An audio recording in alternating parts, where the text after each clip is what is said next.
Bom dia, boa tarde, boa noite, boa madrugada, dependendo do momento do dia ou da noite em que você estiver nos assistindo. Eu estou aqui para mais esse episódio de Pense Comigo, agora na companhia de um convidado muito especial, o fotojornalista Epitácio Pessoa, o Pita. Ele tem vasta experiência em imagem, em fotojornalismo, em comunicação e vai nos ajudar a entender um pouco este nosso mundo caótico que vivemos à luz da imagem, da comunicação. Para começar, Pita, você é um cara muito conhecido, mas para quem não te conhece, quem é o fotojornalista Epitácio Pessoa? Bom, Carlos Araújo. Bom, pessoal, seguinte, primeiro eu quero agradecer você aí, Carlos. Para mim está sendo uma honra participar do seu programa, desse seu canal, dessa nova maneira de se comunicar que você está buscando. E dizer, pessoal, o seguinte, vou repetir o que o Carlos falou. Boa tarde, amigos, bom dia ou boa noite. Dizer que eu estou diante não só de um amigo, não só de um cunhado, mas de um grande jornalista. E quando eu digo grande jornalista, não é só jornalista, é um escritor também. Autor aí de 4 livros, me corrija, Carlos. 4 livros, né? 3 livros publicados e outros livros na gaveta para serem publicados. Para serem publicados. E o mais interessante da história do Carlos, que é uma coisa que você me ensinou, sabe, Carlos? Que, pessoal, eu acredito que o nosso papo hoje vai ser muito gostoso, mas eu aprendi uma coisa com o Carlos Araújo aqui. Persistência. Persistência, insistência e paciência. Esses 3 itens são necessários para a pessoa conquistar muita coisa na sua vida. E o Carlos Araújo me ensinou isso. E por que eu digo persistência e paciência? Porque o Carlos, o grande livro dele, que é O Ódio Solto no Pasto, você esperou quanto tempo, Carlos? Desde que ele ficou pronto, eu esperei 29 anos para ser publicado. 29 anos, pessoal. Sabe o que é isso? Paciência. Mas vamos lá, Carlos. Obrigado pelo seu carinho, pelo seu convite. E vamos conversar aí. Estou à disposição sua para que você quiser perguntar, pergunte. Não tenha medo de perguntar. Hoje eu sou aqui para o seu público. O que você quiser saber, estamos aqui. Ah, mas você perguntou sobre mim, não é isso? Exatamente. Bom, pessoal, o Epitácio Pessoa é um fotógrafo que nasceu em Taquarituba, certo? E eu, desde criança, me tornei o fotógrafo da família. Usava essas câmeras aqui, entendeu? Registrava momentos da família, né? Depois, com o tempo, já chego lá, fui fotografando as ruas aqui de Sorocaba, mas nasci em Taquarituba, comecei a gostar de fotografia por causa do cinema. Eu vi o primeiro filme dos Trapalhões em Taquarituba e eu ficava admirado quando eu chegava no cinema e via aquelas fotos grandes, porque antigamente, Carlos, não se tinha só um cartaz, entendeu? Havia cenas do filme, então você tinha uma ideia de como é que seria o filme. E eu, com 8 anos de idade, tinha uma coisa interessante, que até o dono da banca de Taquarituba, o seu Elias, me contou, que ele falou assim: eu nunca vi uma coisa dessa, uma criança de 7 para 8 anos ficar vendo as fotografias das capas dos grandes jornais de São Paulo, que era Diário Popular, Gazeta Esportiva, o Estado de São Paulo e Folha de São Paulo. E é interessante que eu ficava vendo aquelas fotografias e eu me admirava e observava os créditos dos nomes dos fotógrafos, cara. Então, a fotografia está dentro de mim desde já quando eu nasci, praticamente desde os meus 7, 8 anos de idade. E depois eu me lembro que assim que eu cheguei ainda em Sorocaba, com 10, 12 anos de idade, eu quando eu ia brincar, Carlos, eu sempre fui uma criança que gostava muito de brincar até sozinho mesmo. E eu me lembro, Carlos, que eu botava um monte de carrinho assim, e naquele tempo, Carlos, eu já falava assim, olha, aqui é a Rede Globo filmando, a Marginal está parada aqui em Araraquara, em Araçatuba. Falava em São Paulo, a Marginal Tietê está parada. Então, a fotografia, ela é basicamente, até hoje, o meu oxigênio. Para mim, a fotografia é tudo. A vida, para mim, sem a fotografia, é como se fosse um deserto. Certa vez, eu encontrei com um fotógrafo. Já um senhor, ele falou bem assim, eu já me aposentei. Bom, eu, com educação, ouvi o que ele falou. Aí, claro que eu não ia falar isso para ele, mas ele disse assim, eu já me aposentei. Espera um pouco. Ele se aposentou do quê, né, Carlos? Da fotografia ou do trabalho? Porque eu, graças à fotografia, nunca trabalhei. Eu fui e sou feliz graças à fotografia. Entendeu? Não por... Entendeu assim? Porque eu acho que o fotógrafo, o repórter fotográfico em si, ele não se aposenta nunca. Tanto que eu sempre falo, se eu tiver de morrer, que eu morra fotografando. E a partir da descoberta desse dom já na infância, quando que você começou a trabalhar profissionalmente? Há sempre um momento em que você transpõe aquela vocação que você não sabe exatamente o que é, às vezes você não tem plena consciência do que está acontecendo, é um gosto, mas de repente ele transpõe uma barreira, um limite que passa a ser profissional. Quando isso aconteceu? Então, a vida é uma coisa interessante. Eu comecei, quando eu cheguei em Sorocaba, eu começo a trabalhar como balconista de bar. Depois eu virei balconista de farmácia, depois eu fui trabalhar no depô da farmácia e, por muita alegria e felicidade minha, eu sempre passava na rua Francisco Scarpa, aqui em Sorocaba, e observava o Miltinho fotógrafo. O Miltinho, ele era um fotógrafo da Polícia Técnica, mas ele tinha uma loja de foto. E eu falava, seu Milton, o meu sonho é ser fotógrafo de jornal. O senhor pode me ajudar a realizar meu sonho?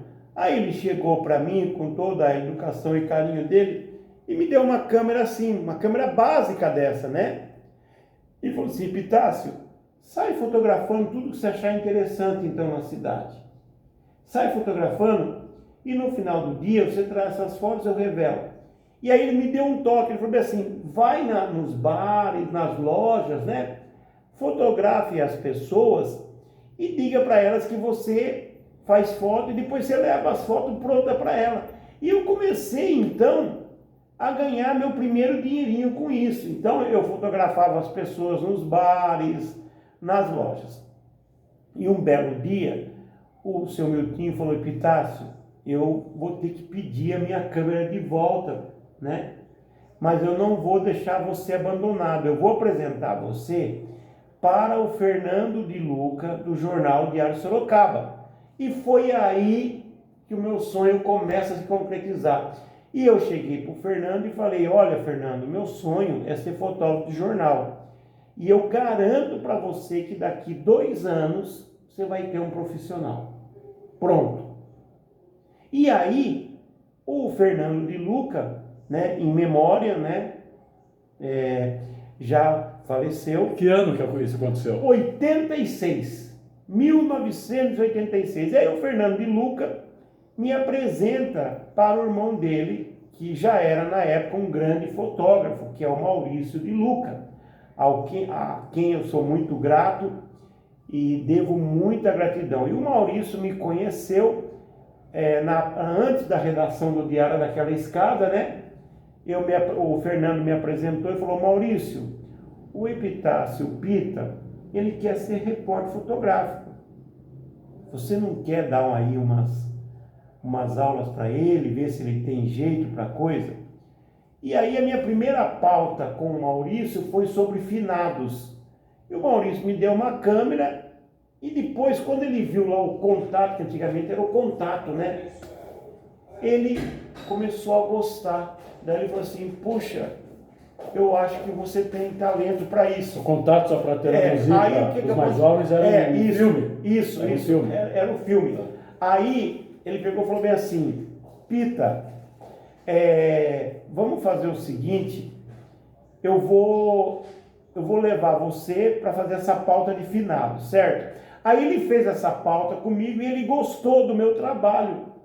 E aí ele falou pro Fernando, olha Fernando, eu já dei chance para muito fotógrafo aqui, mas eu gostei do trabalho do Pita, acho que ele pode continuar no diário. E aí eu comecei minha carreira no diário. E junto com Maurício de Luca também teve um outro grande fotógrafo lá no diário que me ajudou, que é o Luiz Rodolfo Cortez, hoje conhecido como Comendador Cortez. E claro, também lá no diário, né, o laboratorista Luiz de Paula, que também me deu grandes toques na fotografia. E resumindo, por que o diário foi importante? Porque lá eu aprendi a revelar, editar e a pensar fotografia e pensar em fotojornalismo. Ah, a fotografia tem que ser pensada também? Sim, porque é o seguinte, a fotografia principalmente o fotojornalismo. Ele é como se fosse uma pintura. Então você tem uma tela aqui de pintura que você tem que preencher. Você tem que contar uma história nesse formato de cinema, nessa fotografia. Você tem que contar uma história ali. Ali você tem que contar o fotojornalismo de uma maneira resumida. Você tem que ser sintético, rápido no raciocínio, entendeu? E poder contar uma história através de uma fotografia. O cinema, o vídeo, eles são legais, mas eles contam a história em movimento. Já o fotojornalismo, você só tem aquele momento. Então é um desafio muito grande. É um desafio muito maior, porque você tem que contar uma história ali, aqui e agora. Não tem uma segunda chance. O repórter, quando ele vai para uma pauta, ele pode chegar atrasado? Pode. Acontece, trânsito, né? Ainda mais hoje em dia. O repórter de texto. Repórter de texto, isso.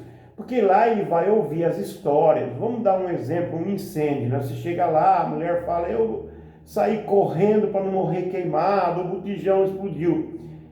Então ele consegue, através de um belo texto, trazer para a pessoa essa história, para quem está vendo o jornal. Já o fotógrafo não.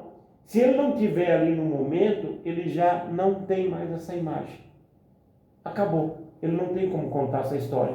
Transpondo essa aprendizagem de técnica da fotografia, especialmente da fotografia jornalística, do fotojornalismo, transpondo para hoje. Como é que você compara, como é que você vê o fotojornalismo praticado hoje com o fotojornalismo das décadas de 80, 90, em que o jornalismo tinha uma pulsão, acredito que muito maior do que hoje? Sim, você sabe que você fez uma belíssima pergunta. Hoje, o que eu observo hoje em dia há hoje em dia muito pouco fotojornalismo e mais ineditismo e mais vídeos. Hoje o fotojornalismo ele se resumiu muito a poucos profissionais atuando nos grandes jornais, certo? E atuando cada vez mais e também ao mesmo tempo cada vez menos os fotógrafos de agências internacionais de notícia. Por quê? Hoje, com o advindo da internet, das câmeras digitais, a fotografia ficou, entre aspas, fácil de se obter. Porém, com um grande drama, as pessoas não ampliam mais fotos. As fotos ampliadas hoje são raras. São fotos de retrato que o cara quer pôr na parede, uma paisagem que ele quer compor. Mas hoje a fotografia é praticamente digital. E o que ocorre muito hoje um registro através de vídeo. Vou te dar um exemplo recente de um fotojornalismo. Aquela foto que você viu lá do nosso surfista, né, premiadíssimo, o Medina. Lembra-se daquela foto, brilhante foto do Medina? Onde parece que ele está de pé, com a prancha, voando, né? E aí a manchete em todos os jornais é Medina voa, voa Brasil, uma coisa assim. Então, ali você teve um fotojornalismo. Hoje você tem, né, muito fotojornalismo ainda através de agências internacionais e, claro, também de muitos fotógrafos do Brasil, do Estadão, da Folha, grandes fotos, porém, num número já menor. Mas o que é o fotojornalismo? O fotojornalismo é aquele flagrante que você pega e que nunca mais vai voltar. E que conta uma história. Conta uma história. Então, é raro hoje em dia você encontrar isso. Entendeu? Por quê? Porque você há de convir comigo que com o advento da fotografia digital, do celular, todo mundo hoje virou cinegrafista e fotógrafo ao mesmo tempo. Mais cinegrafista, mais vídeos, você pode observar. E o que acontece? A pessoa que filma, tem muito... Aliás, até uma coisa interessante, eu estive observando o seguinte, né? As pessoas, elas têm imagens que poderiam ser premiadíssimas, porque só elas fizeram. Porém, essa massificação do digital, essa chegada desse registro, né, através do celular, as pessoas, elas não estão se dando conta de que elas estão abastecendo os veículos de comunicação gratuitamente. Muitas poderiam estar ganhando prêmios com essas imagens, mas elas não sabem disso. Entendeu? Ou seja, mudou o processo. Sim, por exemplo, eu com você, a gente sai por aí. Quantas imagens você vê de avião caindo? É raro. Pois é, e aí o que acontece? Se eu faço uma foto hoje de um avião caindo, eu vou cair no ostracismo, eu vou cair no nada. Qual seria hoje uma grande foto, talvez, que eu fizesse, que fosse falar, nossa, que legal, só ele... Seria o seguinte, eu estou lá no deserto do Saara e aparece lá mesmo um ET, né? Desce de uma nave, tá eu com você lá fazendo a matéria, eu faço aquela foto exclusiva. Agora, hoje em dia, um avião cai, já chegam nas redações gratuitamente um monte de imagem de celular. E as pessoas não sabem que elas estão abastecendo os grandes veículos e que aquela imagem... E trabalhando. E o que é pior, vou contar um exemplo. Gratuitamente, nesse caso. Você sabe que aconteceu uma cena que eu vi aqui em Sorocaba, que eu fiquei sabendo, sabe? E respeito até. Uma emissora de TV aqui de Sorocaba mandou uma jornalista fazer uma matéria X sobre um assunto X. Não vou dizer aqui que a gente tem que ter ética, né? Aí depois os entrevistados me contaram, né?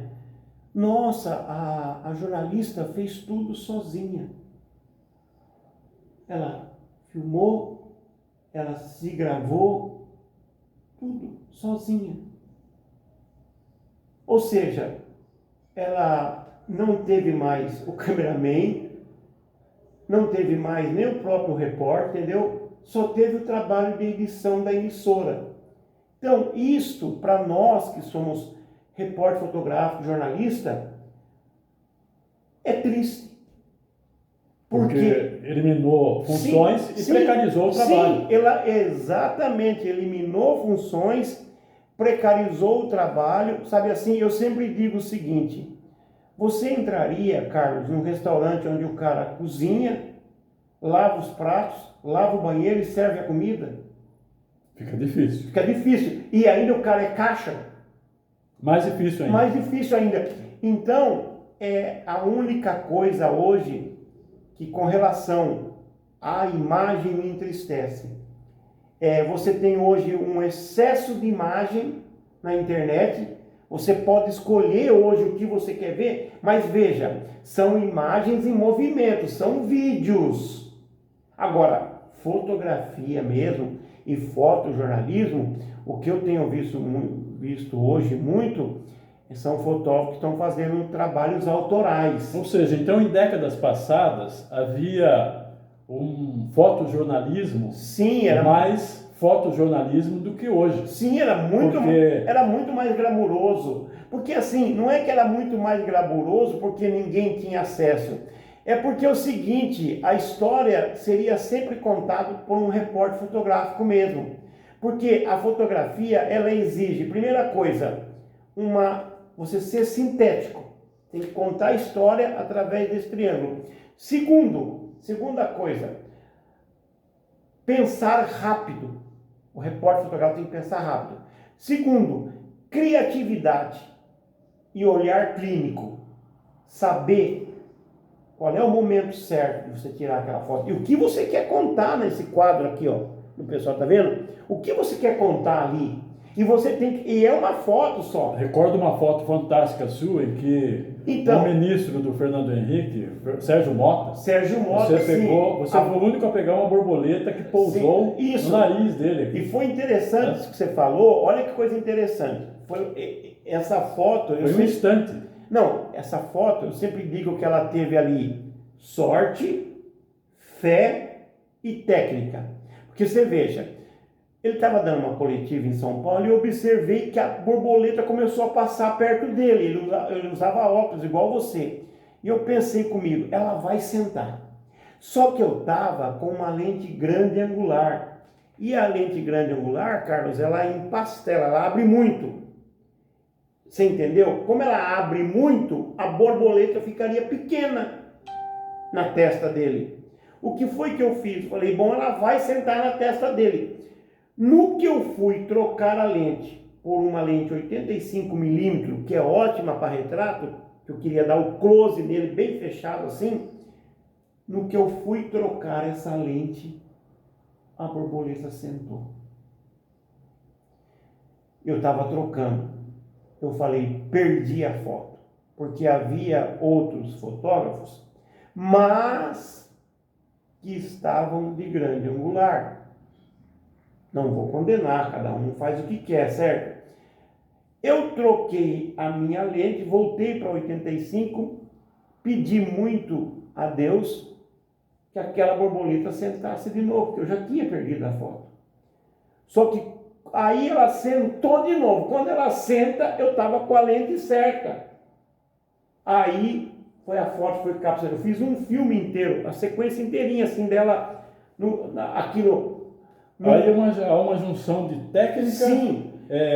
Você pensou a foto e milagre. Milagre, sim. Foi muita sorte mesmo. Sorte, técnica e milagre.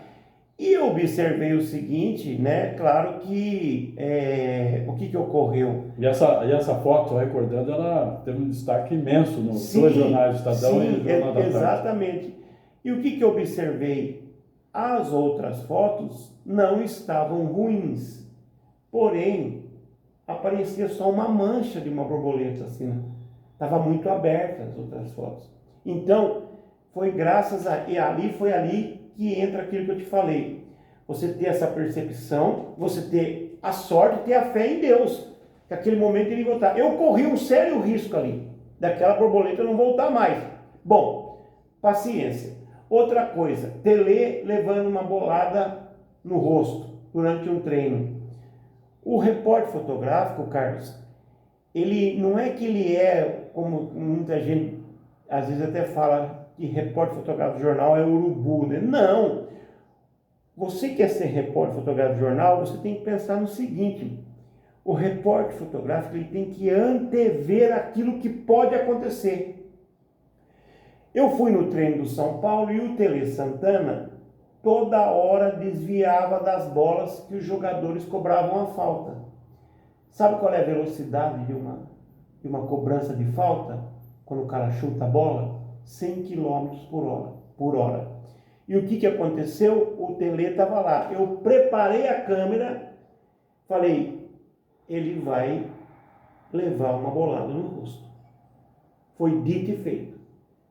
A bola veio, e olha que coisa interessante. Quando a bola bate no rosto dele, quando a bola vai bater, um fotógrafo do diário se despede de mim e fala, tchau, Peter, já vou. Eu falei, tchau. O que eu falo tchau, a bola bate. Aí, como era negativo, você tinha que esperar revelar primeiro, né? Não era que nem o digital, que você já vê na hora se você tem a foto ou não. Quando a bola bate no rosto dele, eu bato a foto e vou pro jornal. Chegou no jornal, ficou aquela foto, você conhece dele, né? Tomando a bolada no rosto, né? Já com o rosto tudo torto assim, e o boneco quase caindo. Ficou até melhor do que se tivesse pego batendo no rosto. Entendeu? Porque aí pegou a expressão de dor dele assim, o telespectador tudo assim, e a bola batendo no rosto dele. Então, antever algo que vai acontecer. E tem hora que é impossível saber o que vai acontecer. Sim. E você está no momento certo e na hora certa. E com a disposição de tomar a atitude profissional, técnica e apaixonada que tem que ser tomada. Aí, nesse momento, nós já estamos, você já está trabalhando na Agência Estado, isso, no Estadão, e também seu trabalho era publicado no Jornal da Tarde. Isso. E houve um momento crucial que mostra que o fotojornalismo ele também tem um vasto potencial em termos de educação, de transformação, de libertação. Sim, sim. Houve um dia em que, com a sua máquina fotográfica, você conseguiu salvar uma vida. Como é que foi essa história? Exatamente. Uma coisa interessante, porque eu fui ganhar o Prêmio ESSO depois de mais ou menos quase 20 anos de carreira. Porque o Prêmio ESSO, ele é tão cobiçado como se fosse o Oscar, né? Só que a gente sempre imaginava que ia ganhar um Prêmio ESSO, tipo, pegando a foto de um avião caindo, pegando a foto de alguém tomando um tiro, pegando uma foto de uma briga, de um político sendo atacado, como aconteceu, por exemplo, no caso lá da facada que dizem do Bolsonaro, né? Eu já volto nesse caso aí. Mas aí a minha pauta era uma pauta sobre sustentabilidade, estava eu, Tomazella, e o piloto, nosso motorista Júlio. José Maria Tomazella. José Maria Tomazella, grande colega e jornalista. Um abração para o Tomazella. E nós estávamos fazendo essa pauta, e aí o Tomazella falou assim, Pita, vamos até as margens do Rio Paraíba do Sul, que é um rio imenso, para fazer o desassoreamento desse rio. Falei, vamos. Pegamos uma estradinha, eu estou ali sentado no carro, eu estou sempre com a câmera em CD, que é em condição de disparo, porque o repórter fotográfico ele tem que estar sempre atento, com a câmera em 16, diafragma em 16, velocidade 250. Por quê? Se acontecer alguma coisa, ele está pronto para disparar. Eu me lembro que eu estava com uma lente grande, uma 70-200, né, uma teleobjetivo, uma semi-tele. E o que aconteceu naquele momento?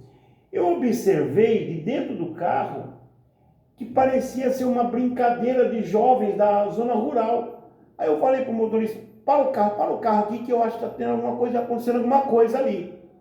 E aí então eu comecei a fotografar aquela sequência. E no que eu comecei a fotografar, eu vi que o rapaz se livra de dois caras que estavam segurando ele, entendeu? E vem correndo com as mãos para trás, correndo assim para o meu lado, gritando socorro, socorro, socorro, e eu fotografando tudo.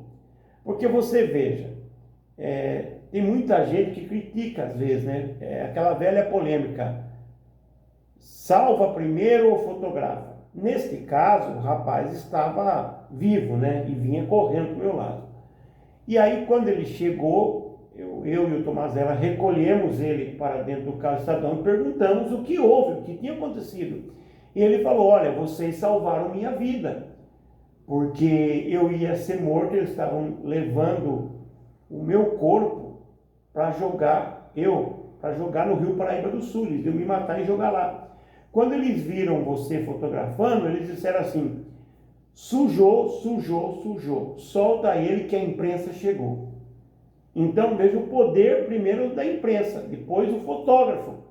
Então, aquela máquina fotográfica minha, visível e grande, ajudou para que os algozes vissem, né, que estavam sendo fotografados, viram o carro do jornal e com isso soltaram ele. Agora imagine você, Carlos, se eu tivesse com o celular ali. O que seriam minhas imagens?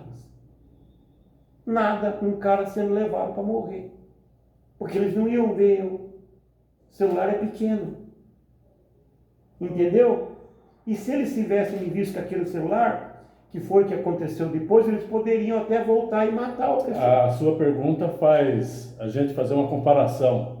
Há uma grande diferença entre o fotojornalismo e tirar foto. Isso, exatamente. É uma grande diferença. Fotojornalismo, você tem que contar a história, um momento. E eu fiquei muito feliz porque é como se eu tivesse, digamos assim, vai entre aspas, né, encerrado a minha carreira de repórter fotográfico com chave de ouro. Porque ali foram vários prêmios, né? Primeiro, o dom que Deus me deu. Segundo, Deus ter me usado ali como um instrumento para salvar a vida daquele cara. Então, imagina nós ser no meio de um mato, sendo levado, amarrado com as mãos para trás, amarrado com um cadarço, e sendo levado para a morte, você não aparece ninguém, de repente aparece um fotógrafo. E naquela cena, foi uma ação, a gente imagina pela sua descrição, foi uma ação a quente, assim, você tem que pensar rápido. Sim. E agir rápido. Sim, e é interessante. Depois, passada essa cena, você imaginou o quanto você, o Tomazella e o motorista também correram risco? Sim, tanto foi interessante que depois que porque é o seguinte, e uma coisa interessante, você quer ser repórter fotográfico, o repórter fotográfico, no momento que ele está fotografando uma cena, ele tem que ser frio, técnico, entendeu? Pensar rápido, é frio, é calculista, é pensar rápido, porque você está registrando uma cena, e é uma cena importante, e quando essa cena ainda corrobora para salvar uma vida, aí é mais importante ainda. Então, veja você quanta coisa aconteceu ali que salvou a vida desse rapaz.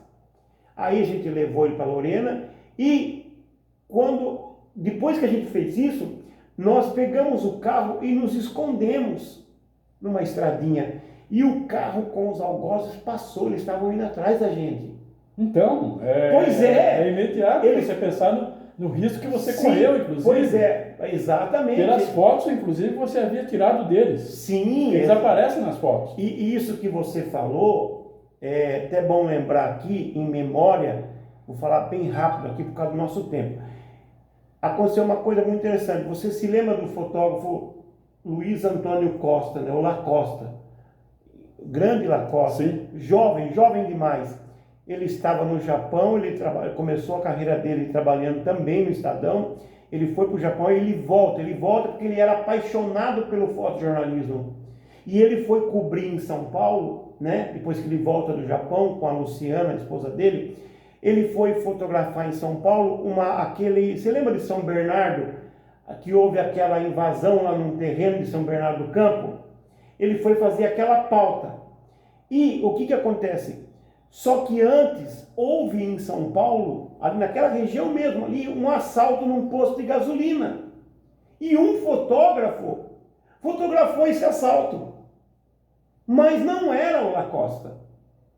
E o bandido voltou, veio lá atrás e deu um tiro no Lacosta, no coração do Lacosta, e pegou a máquina do Lacosta. Matou, porque ele achou que o Lacosta tinha feito as fotos. Puxa, eu lembro desse caso, Pois mas eu não sabia desse detalhe. É muito triste. Muito trágico. Muito trágico, foi trágico. Eu só não me lembro a morte em si, trágica, todos os detalhes, a motivação. Foi horrível. Foi uma das coisas mais horríveis que eu já vi, que eu pude presenciar na minha vida, foi a morte do Lacosta. O Lacosta foi um grande amigo meu, sabe assim... O fotógrafo, o fotojornalista, ele também trabalha no limite do risco. constantemente. Sim. No Estadão, tivemos um amigo que também, no despejo, ele morreu um cara que estava sendo despejado. Isso, na frente do lado dele. Do lado dele, podia ser ele. Sim, exatamente. É o Maurílio Clareto. O Maurílio Clareto. Ele contou essa história para mim. Pois é, em memória também. O grande Maurílio Clareto, que infelizmente teve a vida ceifada aí pela Covid. Muito triste também. Mas enfim, resumindo, hoje você tem tudo isso. Né? Você tem os riscos que cobre um fotógrafo de guerra, o risco que na época do Prêmio S... Estou olhando aqui o tempo nosso. Tranquilo. Quanto que está? Estou sossegado. Ainda temos 5 minutinhos ainda.